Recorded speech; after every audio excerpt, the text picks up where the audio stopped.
running a little faster, but catching up fast. Okay. Make notes, post them, think about them, reflect on them, and maybe the next day you got something different to say. Say, all right, here's a counter position. Maybe it's the opposite of what I said yesterday. Why? What if I turn it upside down? And turn things around. Show that you're playing with the ideas.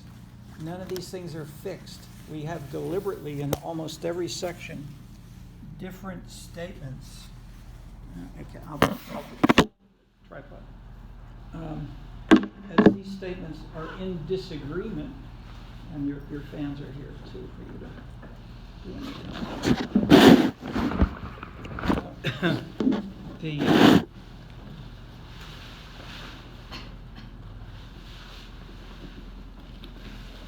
If you engage on these things, it shows. And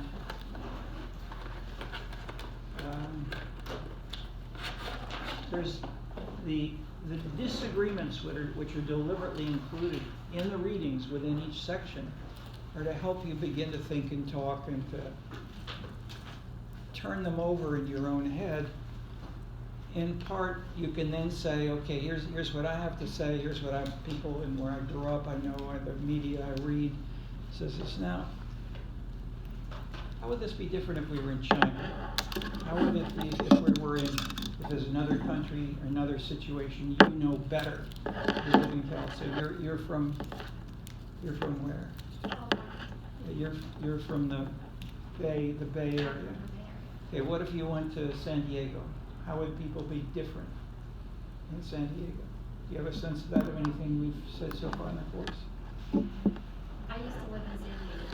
No, but then that's great. Now, if you've got both with some personal living experience, then you're already, that's halfway. Once you see that there's not one way, once you get to two, then you can get to more than two. Anything noticeable, one or two differences in terms of what we talked about between the Bay Area and San Diego? Well, I have some friends down there that were very active during a little bit after George Floyd's death, and so I was really able to see how residents in that area were reacting to more activism on Black Lives Matter movements in the Bay Area, and it was not well received. There was not a lot of support because at the time, a lot of the In San Diego or? Okay. because there is a more conservative community down there, and I think what they really didn't like about the movement was the whole slogan of defund the police. They had a major they had a major issue with that because it was one of their main concerns. My friends did encounter a lot of confrontation. Unfortunately, they lost a lot of friends during that time period because they really understood where everybody's stance was on this, and it was really eye-opening. Okay, and that's great. Within each of them, could you think of some people who said the opposite of what you just said? That is, within San Diego, you're more in favor of Black Lives Matter, and in the Bay Area, you're more supporting the police. Or you didn't know anybody like that? I didn't know. I'm just basing this off a lot of my former friends in San Diego, and they found that a lot of the friends their parents were very conservative, so they had a lot of pushback on that. So it was a lot less support than in the Bay Area for Black Lives Matter. No, you're repeating yourself. You're not answering my question. Sorry. Did you know any deviance within those two? Is what I'm trying to ask you. No. So you don't think of anybody. Okay, no, but that's interesting that you can tell yourself that I didn't know a single person or whatever group that was substantially different within San Diego or within the Bay Area. That's, and we talked about that last time. That's cross-cutting space sets and where and why you get. Okay, so this we can keep running. If we can plug this into another end of that same plug, it'll keep going. If it's working right. Please. Okay. That's called deviant case analysis. Okay. Lipset did almost all of his books looking for stuff like that. So when the American Revolution took place, if you were a Tory and you really liked the king, and you were living in Philadelphia, what would you do? You'd move to Toronto. And so that made it possible for him not to change his views, him not to have conflicts among his friends, but he moved to a place where people he felt more. And that's one reaction. But that, if we try to say where and why is Canada different from the U.S., multiply that by 1 million or 2, maybe not so big. But these kinds of things, that's not the only one, but then you can say where and why do values change.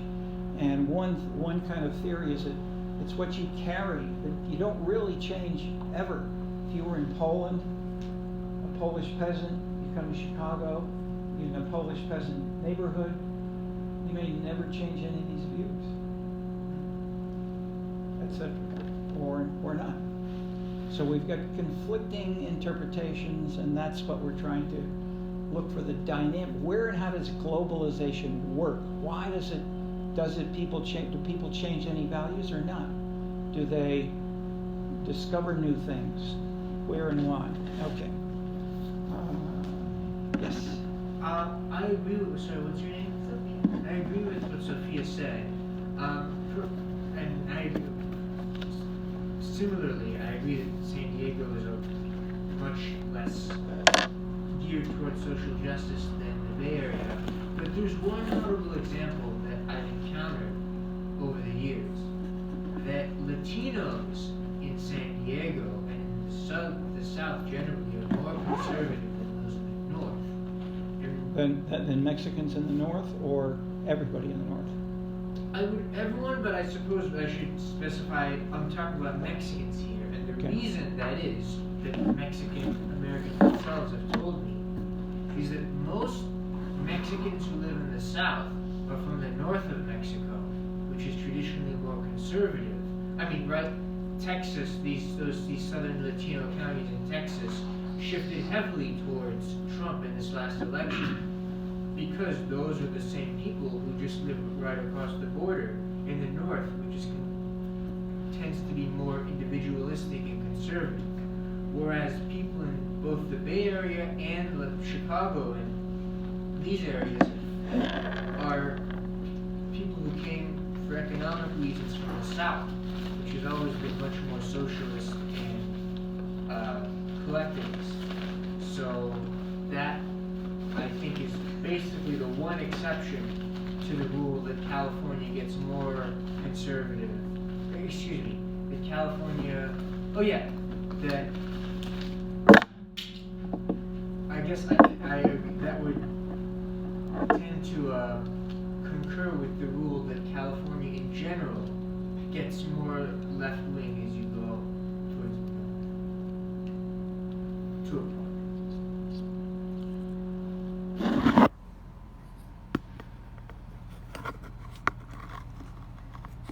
Flash forward too much with getting past things in later sections of the course, which we do go into those very kinds of points very much. But the big points we're sort of linking with what we talked about in a more general manner on Monday is where and how to think about, look for, compare different perspectives.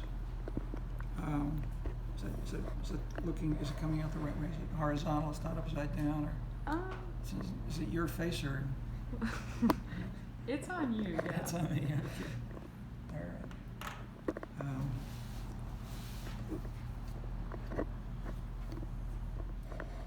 right. let's keep this within the section on Boschken, Sassen. Boschken is a true blue Californian, but he knows it very, very well. And his wife is or was the superintendent of schools of Sacramento. So before, during, and after Prop 13. So she lived through the revolt of taxpayers, managing the schools, cutbacks, these kinds of issues. Boschken, was a student of Aaron Wildowski, and we'll be more about Wildowski's work on values, culture, all kinds of other things. But and Wildowski was a student intern of Dahl. So I'm placing them a little bit with that kind of lineage pluralism. That is, you could say that Sassen has a view of globalization it is not a very explicitly differentiated concept. It's mainly Wall Street, but she doesn't say, well, there's globalization for production, which is my job in Wall Street, and here's globalization for consumption. I'll just flash forward to bring this out. She has a chapter on consumption. If you dig it out, any idea, have a clue as to what she says? That is, she often does combine, so she combines elements of Marx and Weber, of Lenin, but she doesn't say there's a difference between Lenin and Marx and Max Weber, or Adam Smith. She sort of puts them all together and say, this is the way the world is. Okay, Boschken is the opposite in that sense. He's more like Dahl. Dahl's big idea of issue specificity. Not only there's the leadership or the top elite. Instead, he says life and politics are about specific issues.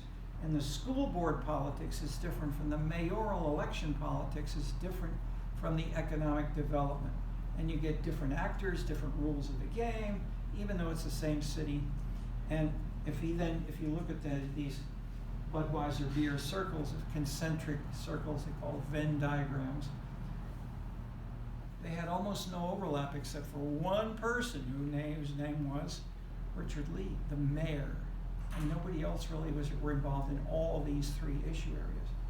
Okay, Sassen is more like Hunter, the elitist in that sense. Dahl is again saying the same thing as Wildowski, is saying the same thing as Boschken. We're saying they're different issues. Grain politics may be different if you own a flour mill. Maybe you do one thing when it's voting for mayor. Maybe it's different if you're supporting the school board, and maybe that would be, and then subsidies for farmers or something else. So then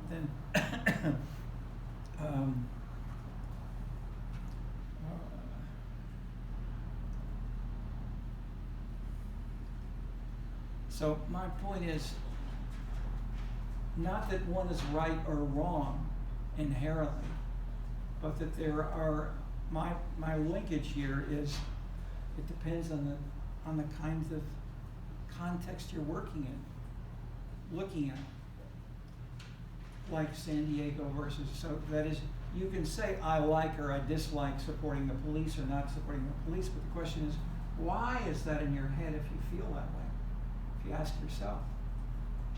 Or I don't care, or I want to do what the crowd says, or police are always butchers and I'm always against the police, or the opposite. Everybody's equally good and we don't want to treat them differently just because they happen to wear a blue badge.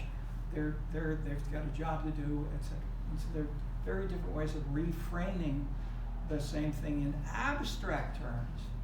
But the question is, if you try to say where and why do they come from, even if it's in your own head, even if it's your parents, even if it's people around you, where and why might they differ if you go to? So we have we've heard one clear answer. Maybe the people from southern Mexico are different from the northern Mexicans, but they don't change at all when they go to California, basically, or don't change much. And that's Elazar's migration pattern, that what's in your head you take when you move, but you don't really change much at all. So where and how these kinds of things are different ways of looking, that is, if you don't look for different issue areas, as Boschken is doing, and you just do what Sassen says, and then if you look at her chapter, and I'll give you a quick hint, you can read it if you can't believe I'm even imagining this. Look at her chapter called Consumption. There ain't no dynamics. There's no thinking, there's no activity about where and why consume differently. And consumption is basically the same kind of thing as production. If you work on Wall Street, you have to have a chauffeur, you have to have a nanny, you have to have a chef who makes nice stuff for you, you have to live in a high-end apartment on, middle north Manhattan, etc. But there's no choice, as if even if you've got multi-million dollars there, you have to have a chauffeur. You have to do this, is what Sassen is saying. She doesn't give any differentiation among the lines, whereas Boschken is continually saying, everybody's got different bits of globalization in their own heads all the time. And so he talks about markets and production. So Sassen is one, but other things include another one, which the city is an entertainment machine. I published a book with that title. Entertainment has a different dynamic. So what the book does is to go through all the social sciences, economics, political science, geography, sociology, anthropology. What do they say about entertainment as a different kind of thing from work? Most of the social science, and for people at the USC, who most of us work all the time, we love it, we're doing it, we keep doing it for years. But most of the world is not like that. Most of the world don't like their work, or many, if not all, and they want to do other things, and they want to, even if it for some people it's sitting drinking a beer and watching television. Others will turn on sports. Others will say, no, I don't want to be others will say, no, I'm not a passive observer. I'm going to put out my running clothes. I'm going to stretch for 20 minutes, and I'm going to go out and do 5 miles a day. And then you don't drink beer and sit and watch television. So that is, Sassen doesn't say anything about things like that. Even if you may have a lot of money under your pillow, or you may have none. She implies that the money is there, and it tells you what you have to do. Your job defines who you are, and you can't do anything different. So what the book does, and what Boschken is pointing to, is saying, hey, look at these different dimensions, because they have different, if I use the term, I use it as a quick shorthand, rules of the game, to say that there are some norms. These are called norms by sociologists. So they're called values, and norms are interconnected. The values are more general, like egalitarianism, transgression, localism. These are bigger values, but when we get to norms of things like, don't cross the street if the light is red. Okay, that's a norm, and you get a ticket from the law if you violate that law in some cities, in some countries. In Chicago, not very often, especially these days. So, nevertheless, many people know that those rules are there. and then where and why they may get created or institutionalized, is that bigger term used, and then where and how do they fit together and why. These are kinds of things which you have to think about if you're looking separately from economic development to entertainment. And what can we learn from the best anthropologists who talk about this, et cetera, et cetera. So that's what we try to do in distilling propositions from all different kinds of fields around the social sciences. But the main thing to my shock was how little there was, and how much most of social sciences is all about work, or a little bit of ethnicity, a little bit of tradition, something like that. But I'll end that for now. Let me push on with, okay, so I made the big point about Boschken versus Sassen, and for the multidimensionality. Let's not forget the number one at the top, Adam Smith. You all know about Adam Smith. I'll ask you one big question. What is there about globalization in what we read? Yes? He says how societies develop around water and use water.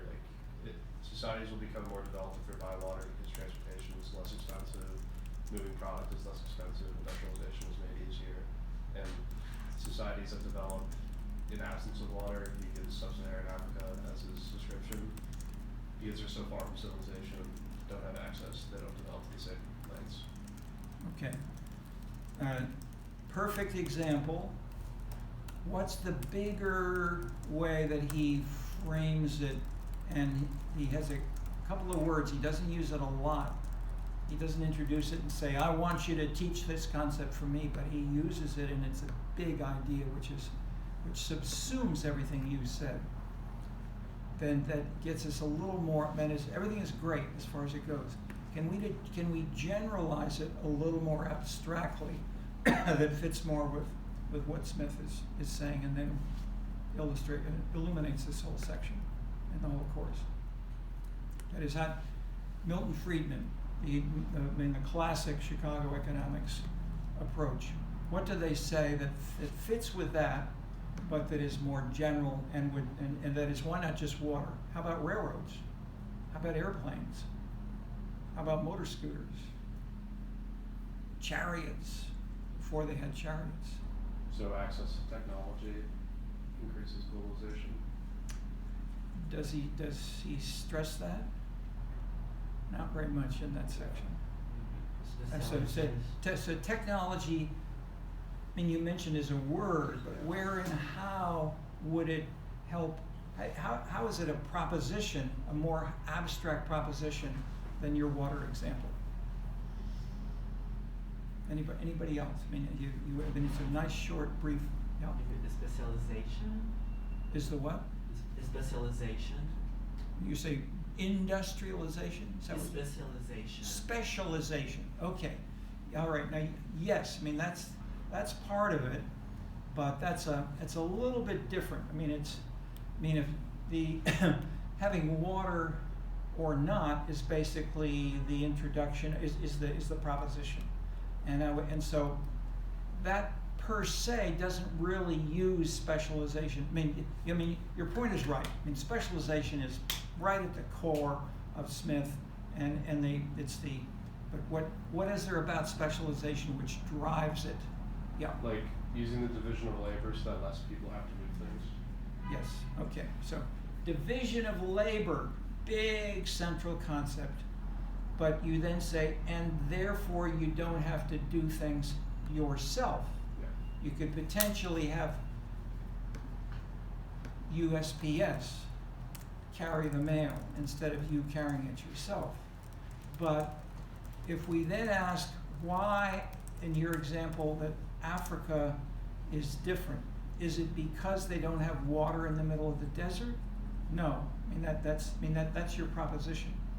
How can we get beyond the water, which is not just specialization, but which is something else, which is like, or say, put differently, imagine you live on Fifth Avenue, you take your chauffeur down to Wall Street. Why in Sassen's analysis are you paid more than the person who takes the subway? And the answer to that should illuminate your question about the people in Because you have the means to pay for it, like, you're able to allocate that amount of money for a cab versus the subway? Or is it the time thing? Your time's more important, so you spend more money to get somewhere faster? From the standpoint of one individual, yes, for sure. I mean, descriptively, that's 100% right. But the question is, why does your job pay you to give you the money to buy the chauffeur? Or let me put it differently. People, let's say this is a high-end person in a Wall Street firm. There may be another person who works for a charity who help the poor and the disadvantaged, and because that building used to be a bankrupt bank, and so the city took it over. And I visited myself in Wall Street, and their entire buildings, they got foreclosed, taken over by the city of New York, and they'll give it out for low rent, whatever, to people who are social workers, things like that. So working on Wall Street, if you are working as a social worker manager, you may be earning a little bit more than a regular social worker. But compared to people in the next building, you're not doing finance. Okay.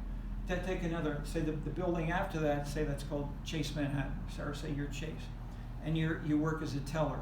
So people come in, they give you checks. Say, I'd like to deposit $20 check, fine, and I'd like to take out $30 because I gotta buy some stuff for my kids for Christmas. Okay, so then if you were working as a teller in Chase Manhattan in a big building right on Wall Street, are you going to get paid a lot for taking in those checks? No. Will you have a chauffeur? No. Okay, so what makes it different between the social worker, the teller, and the guy in the Cadillac?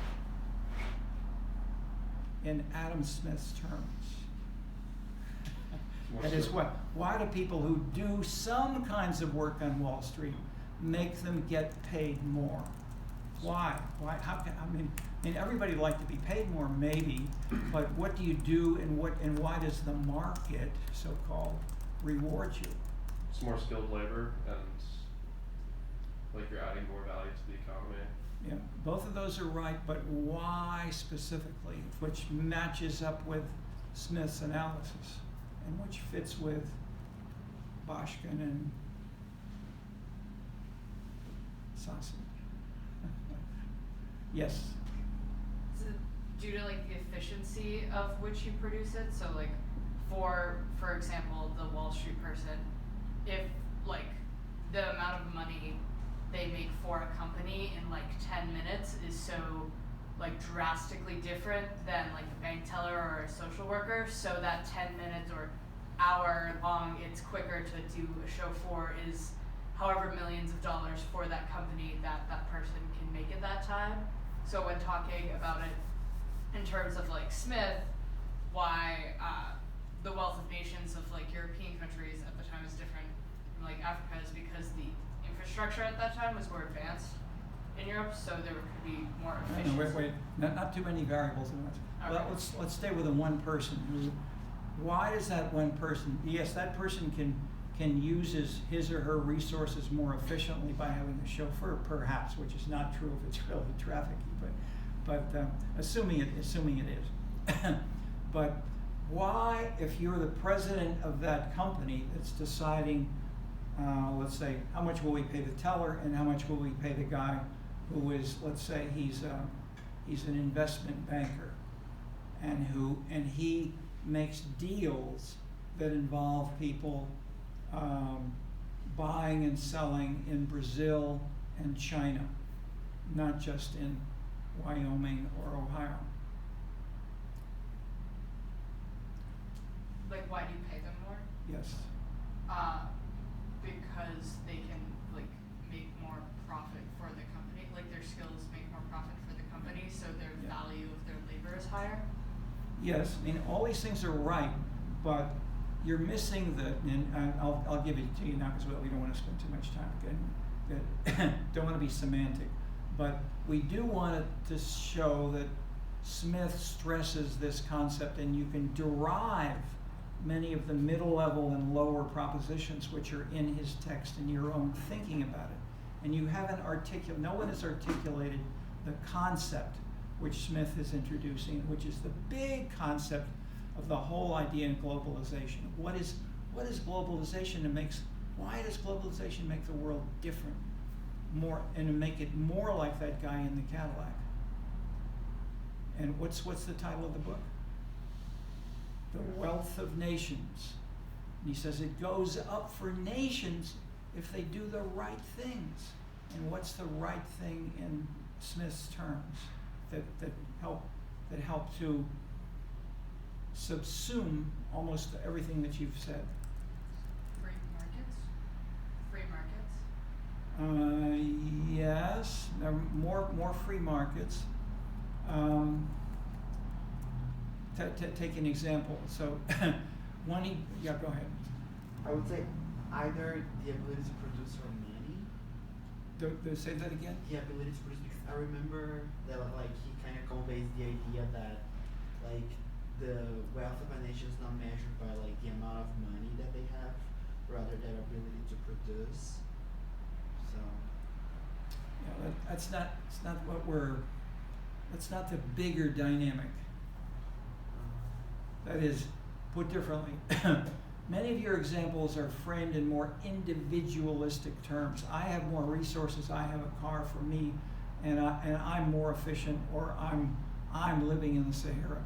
If you move up one level, and let's talk about the wealth of nations, how can you, if you're the king or you're the president, how can you make the whole nation have become more wealthy and do better if say you're the president of Mexico or somewhere else? And what is there that would be consistent with the questions and the answers you've almost all given? So you've talked about the division of labor. I mean, here are big things that are close. I mean, they're division of labor, specialization. Clearly, those are core big concepts which he uses in the sections which you've read. But those are still things. We're still looking at things more individually.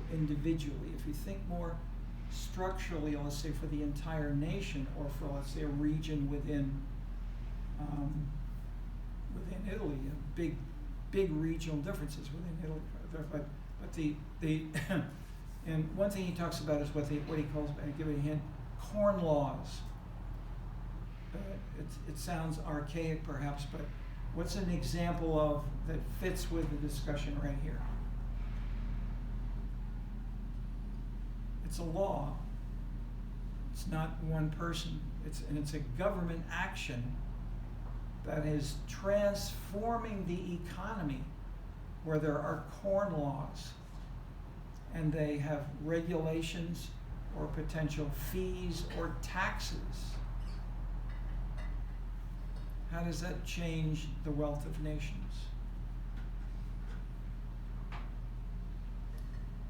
It limits your activity, but more, and so government actions in trying to redirect or constrain the actions of what producers and consumers are doing makes them less wealthy because of what?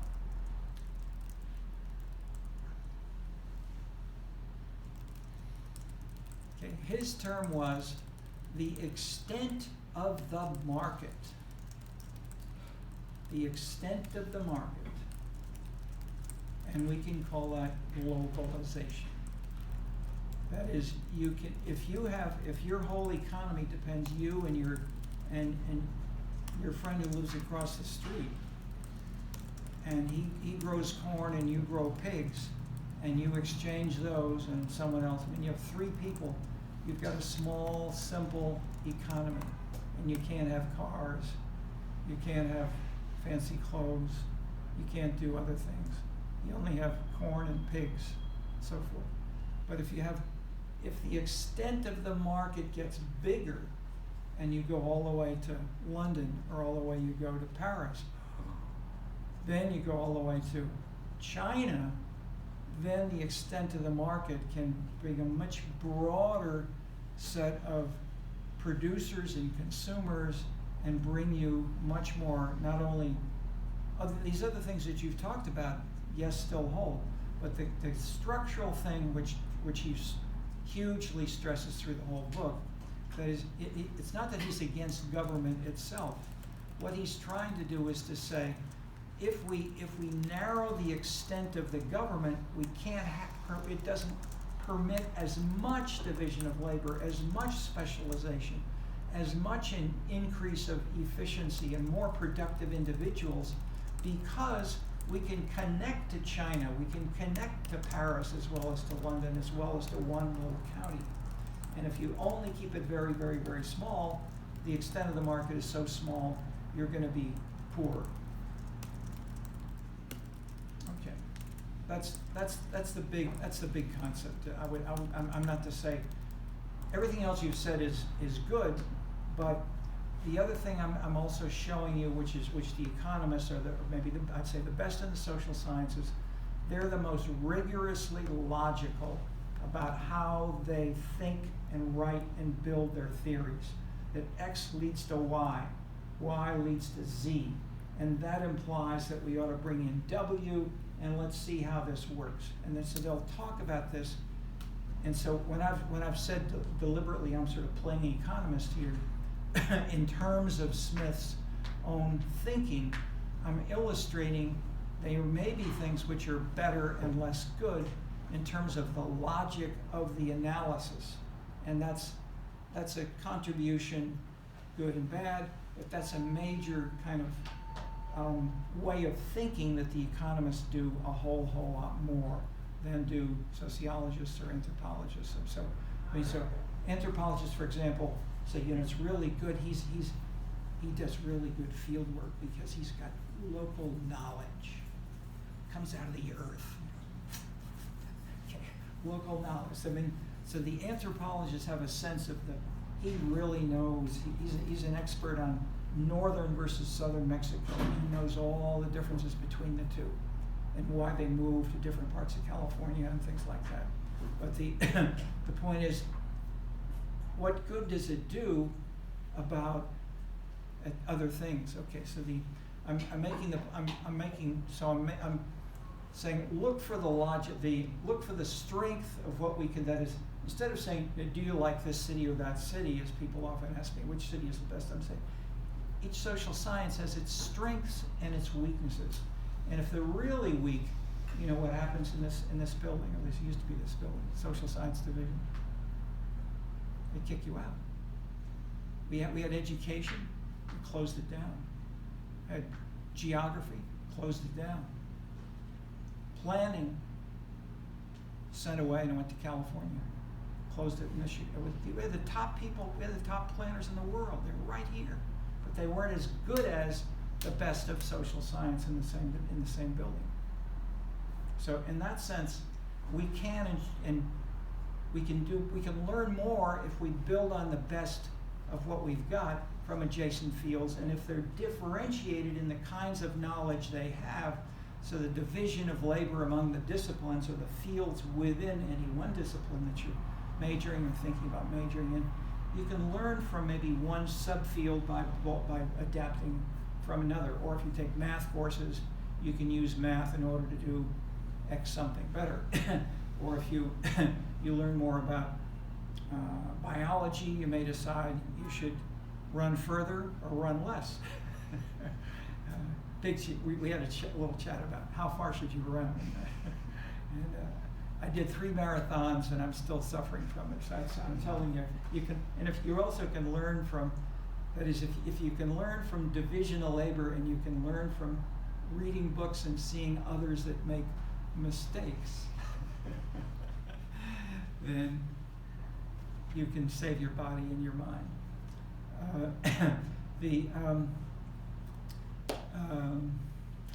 Okay, any other comments, questions about Smith? Yes? I don't know if it's but for me, I was not able to really connect the concept of extent of the market to the example of like the 3 people in New York and like one making more than the other. No. Like I understood the global part, but I wasn't able to connect to the. Good to bring that up, absolutely. No, I mean, if we miss that, then that's critical. Anybody else want to give it a shot? Why should the guy in the car get paid more than the 2 others? The guy in the car is dealing with people that live in London, apparently he's trading internationally, while the people, like the social workers only work with people from New York, and the cab drivers only work with people from New York. So the extent of the market within which these 3 people act is much bigger for the person who's going to China and so forth. And people said, aha, you can bring potential, that is, you may be able to find out cheaper ways to buy the raw materials and more expensive ways to sell it, that you can increase the profit of the firm. And we can pay everybody even the tellers can pay more, because he figured out a new, different niches. I'm simplifying, but something like that. So the extent of the market so I'm using the example of price, simple, just price. But what if instead you can say, well, here's a new fantastic thing, textiles, beautiful, and it comes from China, and it's called silk. We don't have anything like silk in England. And so if you import the silk, then you've got a very nice, expensive product which the extent of the market can bring into trade, etc. And then in turn you can pay more to the Chinese to get their silk and ship them back cheap textile for people who can't afford silk in China, etc. Something like that. So so there are many variations, but I mean this one of the smart things that Sassen does is to combine that reasoning. The extent of the market is classic Adam Smith. So Sassen, to simplify, Sassen equals Adam Smith plus what?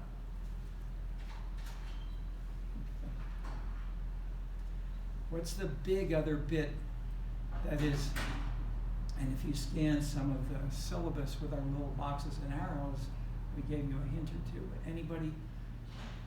What else is there in Sassen that is individual bits which atomistically are different? But what's a whole major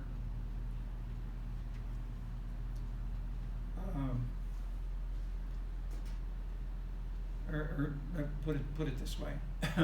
There are lots of people on Wall Street and the New York Times saying things that you're reading about.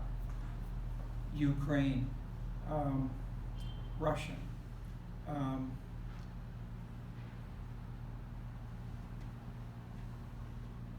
People have sometimes said that the Russians and the Chinese learned about capitalism by reading Marx. They don't read Adam Smith, but they didn't traditionally. So if Sassen were Chinese, she'd only use not Adam Smith.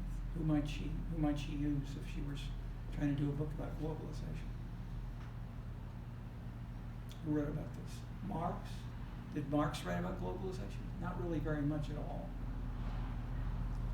Did anybody who read a lot more Marx write a lot more about globalization 50 years later, roughly? His name was Lenin.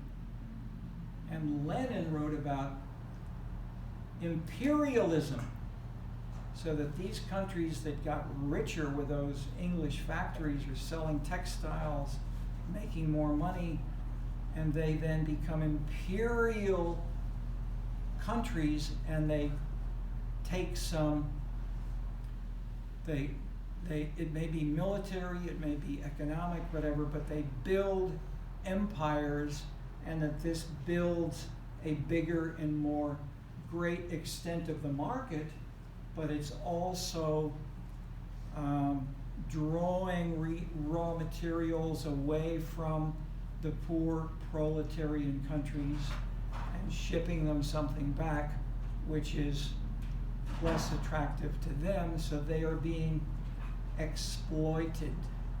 They're being treated in ways that lead, within England, they can lead to people who, poor people may serve in the army, and many of those will get killed. And then it may be that those who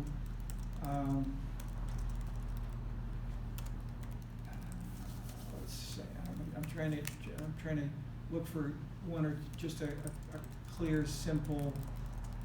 Well, I want to illustrate one or two big concepts. Say, exploitation, which is the implication that there's the right. I won't say right and wrong, but that you can raise the price or lower the price, to stick with metaphors that are closer to Smith, so for instance, if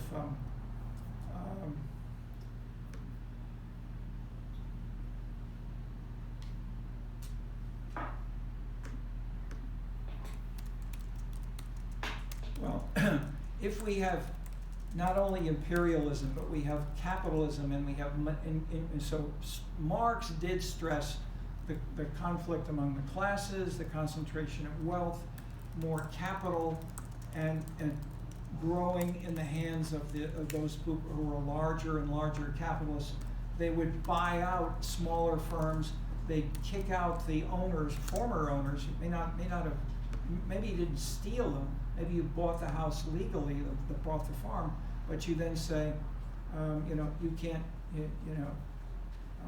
it's mine now, and this then becomes part of a larger and larger farm area, and that in turn may lead to things like economies of scale. You can do them cheaper because you've got, thousands of acres instead of just 10 acres, which you can't do so efficiently. So what Sassen does is to say, or let me flash forward. We've got Marx, we've got Lenin. Lenin talked about imperialism, which was adding the international ideas of Marxism, and he took it to richer and poorer countries to show how the richer countries, as they were getting more monopolistic and capitalist and stronger and bigger within their countries, they take the same logic and do the same things internationally. And these in turn can often lead to, if we're going to aim toward a communist revolution, is we've got to have war. That is, we've got to have if we're the poor people, we've got to fight against the big capitalist countries because they're against capitalism, and we want something better and different. So we want to revolt against the big monopolistic countries and their economies. Even if they want to sell us nicer goods, and even if they're cheap, maybe they're still higher in price than if we were in England, for instance, in this example. So what Sassen then does is to put the two together, and then she adds one more little bit, which is creative, which is to say, let's look at the city, not just the nation. Let's look at New York, and within New York, let's look at really Wall Street, which illustrates this extent of the market and the change as there's been more and more of an extent of the market in the mid-20th century. So what she did, and then she gets to the getting to this. Put my picture up here. Other little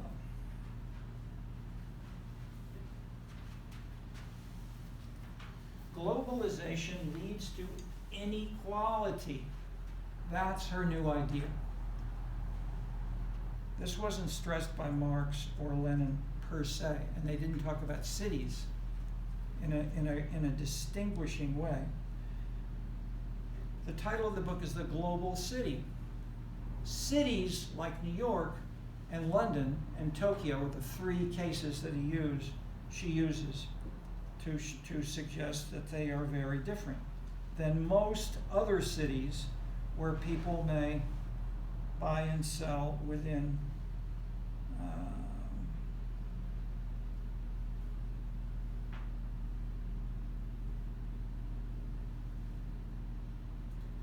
okay, there we go. And so cities, she simplifies and calls them global cities, but the rather naively or in simplified manner, we could instead say, we could try to measure the extent of the market and then give a score that may be high if we're on Wall Street and in Manhattan than we are in another part of New York, or especially if you are a more self-contained economic system. And so, as we have those people who are earning lots of money going down in their limousines, she then makes the next point that there may not be enough people to be drivers of limousines, or enough people to be nannies.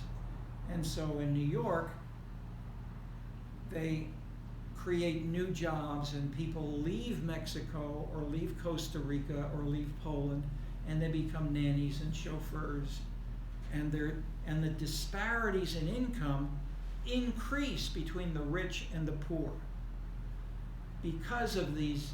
And the way she puts it, she doesn't use the term taste very much at all.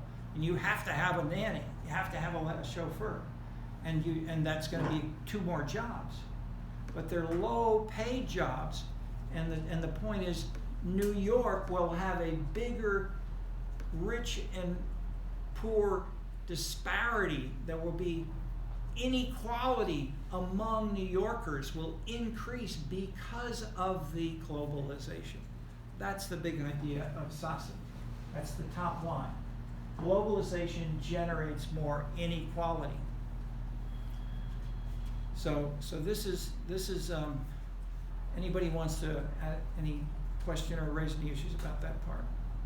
Because what I want to do, I want to go down through 4 models, and we're going to start with Sassen, and then we're going to show how we can refine Sassen by these others. But any questions about what I've said?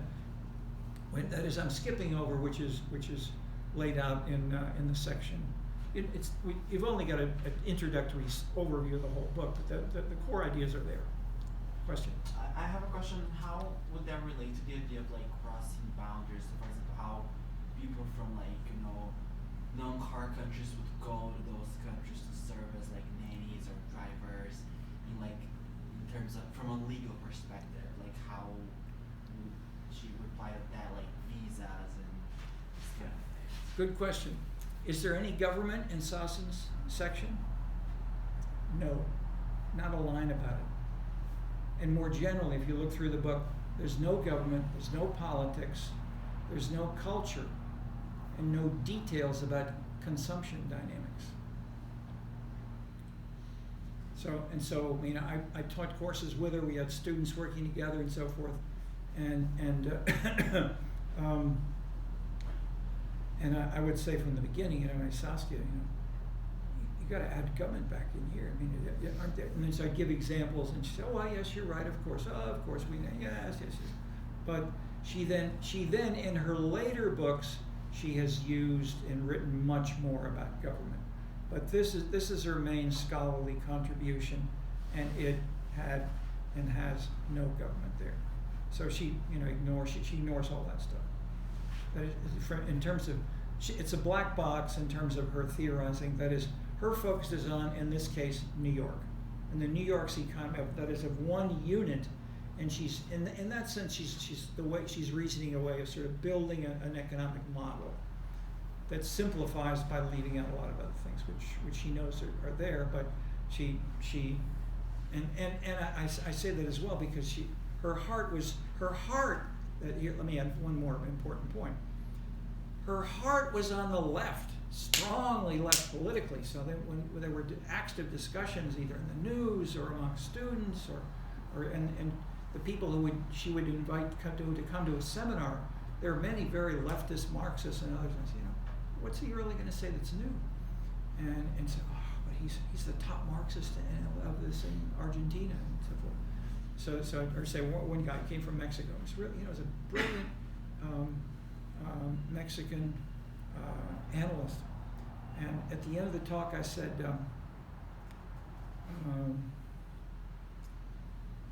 I've heard. I don't know that much about the Mexican economy. I've heard that people have to pay bribes to get things, visas or permits to export or to hire people and to get people jobs or to things like that. Is that true that you have to pay bribes to government officials? Oh, of course. That's the way the Mexican economy works. Not a word in Sassen. And not a word in the whole discussion by the Mexican economist. So they know it's there. But that's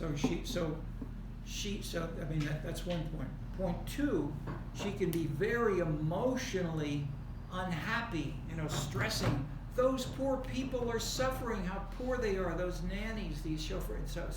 And she'd talk about she'd go back to Argentina, she'd go to a small town, they'd be having a sit-in, said, I want to go down, I want to have the hot dog, I want to talk with the people in the street, it's cold, I'm with them, I'm supporting those people, etc., etc. But, so she was doing politics, she was talking to the students and to the others, to the people who were there. She was saying, I'm taking a position, but she didn't build it in. So I'm saying other people, such as if you're in London, there was one English geographer who wrote a paper called Why Sassen is Wrong. And the answer was, we have a welfare state in England, and they have a much weaker welfare state in the US. And so the inequality, that is the flexibility of more nannies coming in and being kicked out when there's a recession or something like that, that in and out, those anti-immigrant policies will guarantee if they come to London, they'll get unemployment compensation more generously, whereas you're not allowed to get any unemployment compensation until you've already worked for maybe a year or something like that in New York. That is, I'm not worried about the details so much as to say there are more anti-inequality policies in welfare states like England, or stronger still, of course, in France. Okay, so that's model 2. Model 3 is we can have 2 different kinds of causal paths here. Globalization may lead to inequality, but if we have knowledge and adaptation of the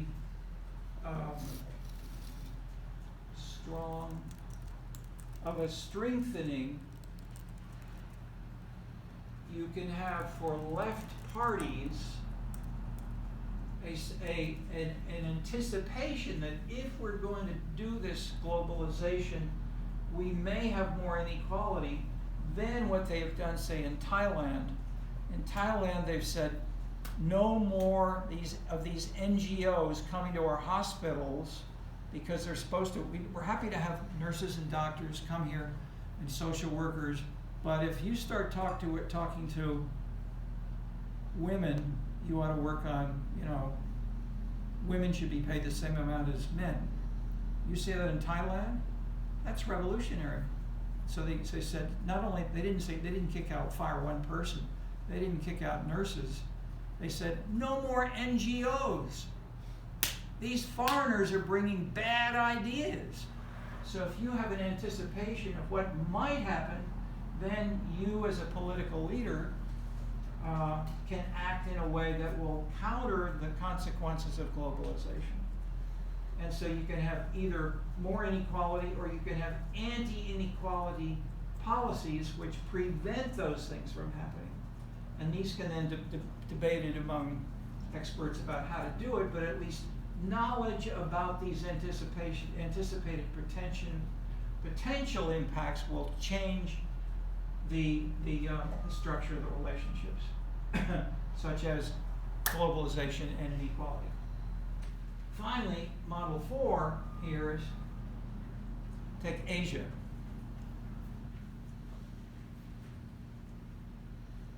People don't pay as much attention to Sassen. They don't pay as much. They traditionally have not paid that much attention to markets. They talk much more to personal relationships, much more. I mentioned the bribes in Mexico, and it's not just simply bribes, but also you do things with people you know, you buy and sell from them. That's life.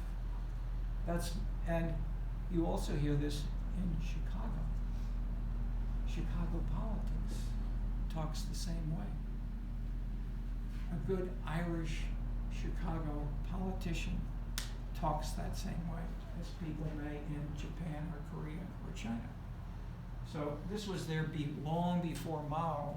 So this is not uniquely Chinese, as I say. I'm using Japan and Korea, even Singapore, in good part there.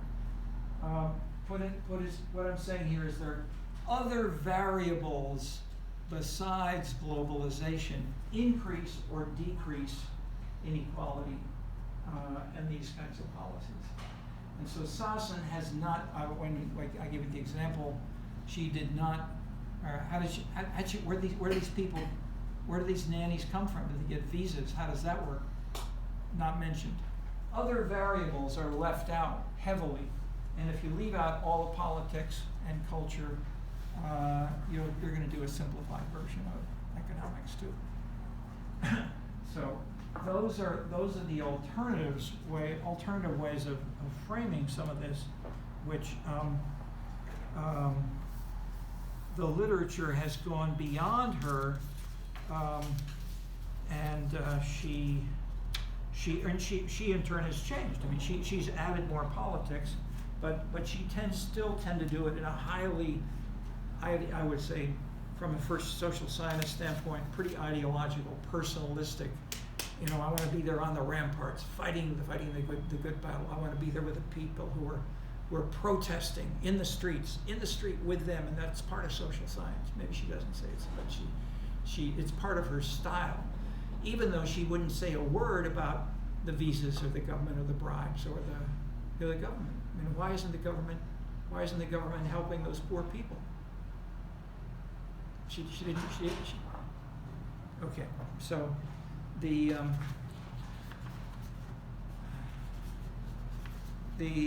want to get through at least.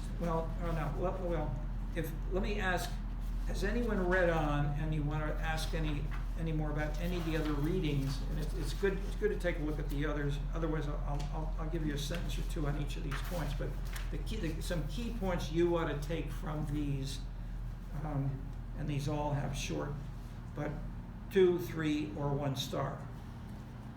What have you learned in any of these, or have any questions about them?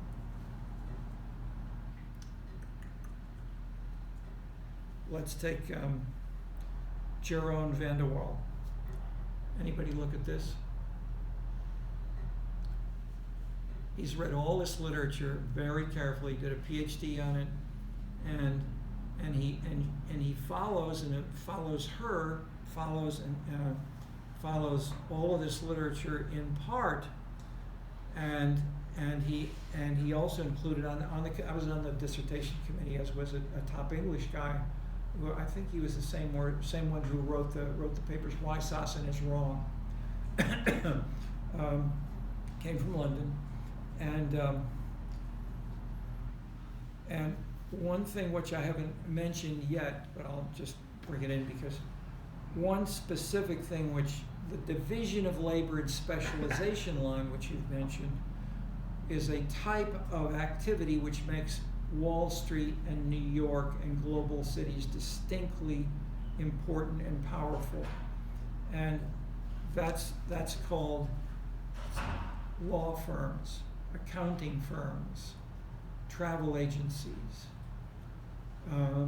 or people who do things for you which help you. If you're the General Motors, if you're General Motors, you don't know what's going on in China, or you don't know about certain kinds of this or that. That is, there are other firms that, and this is also the one of okay, keep it simple. These are called producer services, and they're critical leavening for a global city. They make for more inequality, is what she's talking about here. So Jerome van der Wal tested this, as this is the same thing. The earlier was an MA published by me and Sassen and an MA student here from China. She measured differences across not just 3 cities, or only New York. She took all the metro areas in the US, and then she measured inequality in income, and then she measured the importance, causal arrows, measuring like these kinds of causal paths, adding other variables, a bunch of other things which Sassen had not used. She hadn't controlled some critical things. So part of what she's maybe saying, it may be spurious. So what Jerome van der Wal did by analyzing his data were from the Dutch locations, and he had, some of them were more global, trading more internationally, etc. And then he had measured inequality, so he had globalization and inequality, but he then added something else. He added people. Do you like to work with people who are different from you? Do you like to work with people who have different kinds of languages? Do you enjoy being in the same office? That is, he's measuring tolerance and challenge or resistance to immigrants, or what you can call ethnocentrism. And he found that this was a much more important driver among Dutch locations than was producer services or that is, it's part of globalization, but in turn it's been okay. So Jerome van der Wal is saying that a lot of the spuriousness, the big path of the number 1 is simplified because it's much bigger than is really true, because it's partially undermined by ethnocentrism.